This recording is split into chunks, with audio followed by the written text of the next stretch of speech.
প্রবাসে হ্যাঁ কত খানা খাইলাম, কিন্তু মার হাতের খানার মতো স্বাদ পাইলাম না। মার খানা সবচেয়ে সেরা খানা।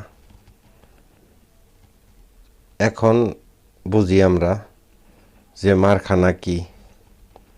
যে সুমকে দেশে ছিলাম হেসুম বুঝি নাই, ছোটো ছিলাম বুঝি নাই। প্রবাসে আইছি, প্রবাসে এসে বুঝি যে মার খানা কত আদরের খানা। মায় যদি পান্তা ভাত দেয় সেটা মধুর খানা হয়।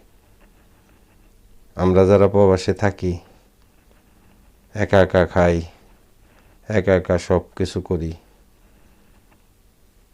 মায়েরে মিস করি, সন্তানরে মিস করি।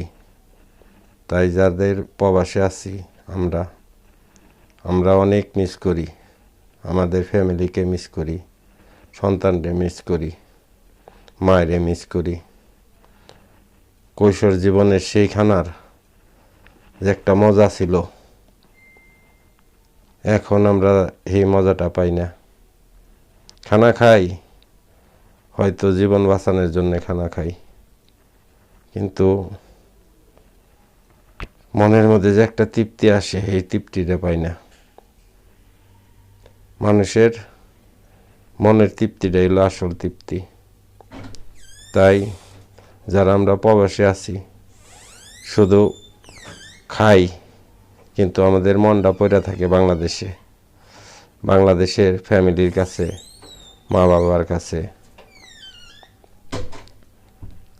তারপরে আপনারা হয়তো এটা বুঝেন না, এখন ফ্যামিলি লগে আছে, ফ্যামিলি সবাই একসাথে খাইবার লাগছেন, একসাথে থাকবার লাগছেন।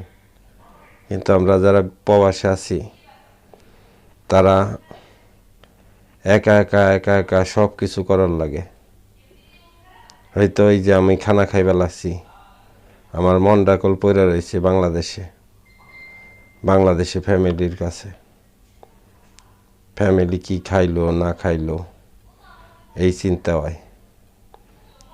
কিন্তু আপনারা তো যারা দেশে আছেন সবাই ভাবেন প্রবাস কত সুন্দর, প্রবাসে কি সুন্দর সব কিছু।